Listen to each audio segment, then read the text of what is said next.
নমস্কাৰ মই নেত্ৰজিৎ বৰা আৰু এই মুহূৰ্তত আনে গুৰুত্বপূৰ্ণ খবৰ দিব বিচাৰিছো কিন্তু বিধায়ক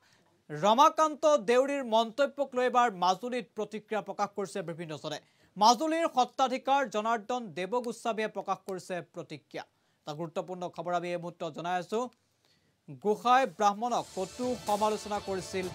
বিধায়কজনে আৰু বিধায়ক ৰমাকান্ত দেউৰীৰ বিৰুদ্ধে এজাহাৰ দাখিল কৰা হৈছে মাজুলীত ৰমাকান্ত দেউৰীৰ বিৰুদ্ধে এজাহাৰ দাখিল কৰিছে সত্তাধিকাৰে বিশ্ব হিন্দু মহাসংঘই দাখিল কৰিলে এজাহাৰ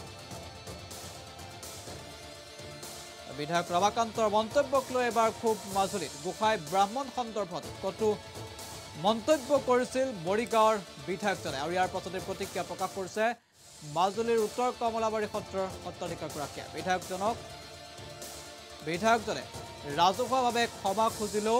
ৰেহাই দিয়া নহ'ব বুলি মন্তব্য কৰা হৈছে আৰু মাজুলীত ৰমাকান্ত দেউৰীৰ বিৰুদ্ধে এজাহাৰ দাখিল কৰিছে আৰু এবাৰ সত্তাধিকাৰ জনাৰ্দন দেৱগোস্বামীয়েও দাখিল কৰিছে এজাহাৰ সত্তাধিকাৰগৰাকীৰ মন্তব্য আছে এই মুহূৰ্তত আমি মন্তব্য আগবঢ়াইছোঁ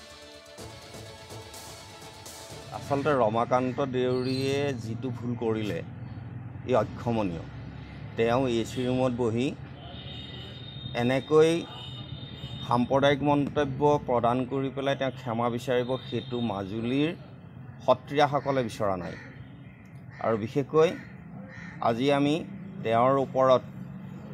অল হিন্দু ফেডাৰেশ্যন বিশ্ব হিন্দু মহাসংঘই আমি এটি কেছ আৰোপ কৰিছোঁ যে তেওঁ কেনেকৈ জনপ্ৰতিনিধি হ'ল সি চিন্তনীয় বিষয় আৰু বৰ্তমান অসম চৰকাৰখনে বিচাৰ কৰিব লাগিছিল যে এনেকুৱা অজ্ঞানী কোনো বাকপটুতা নথকা সাম্প্ৰদায়িক মন্তব্যৰে বিষ আৰোপ কৰি নিৰ্বাচনৰ বৈতৰণি পাৰ কৰিবলৈ বিচৰা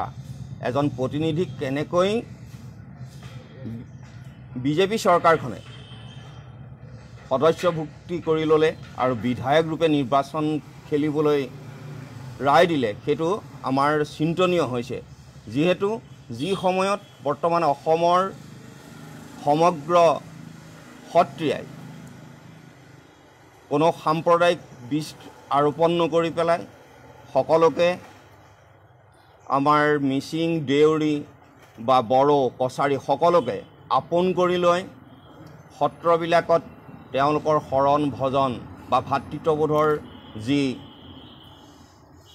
ভাৱাদৰ্শ সেই তাক পৰিচালিত কৰিব বিচৰাৰ সময়ত তেওঁ কিয় এনেধৰণে নিৰ্বিচাৰ মন্তব্য কৰি ব্ৰাহ্মণ গোসাঁই মহন্তসকলক বিৰূপ মন্তব্যৰে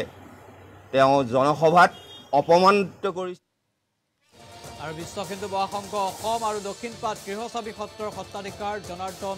দেৱগোস্বামী আধাৰ সত্ৰৰ সত্তাধিকাৰ মহেশ চন্দ্ৰ গোস্বামীয়ে মাজুলী আৰক্ষী থানাত বিধায়ক ৰমাকান্ত দেউৰীৰ বিৰুদ্ধে গোচৰ ৰুজু কৰে আৰু বিধায়কগৰাকীয়ে গোসাই ব্ৰাহ্মণ সন্দৰ্ভত কটু মন্তব্য কৰিছিল আৰু তাৰ পাছতে বিধায়ক ৰমাকান্তৰ মন্তব্যক লৈ এতিয়া খুব মাজুলীত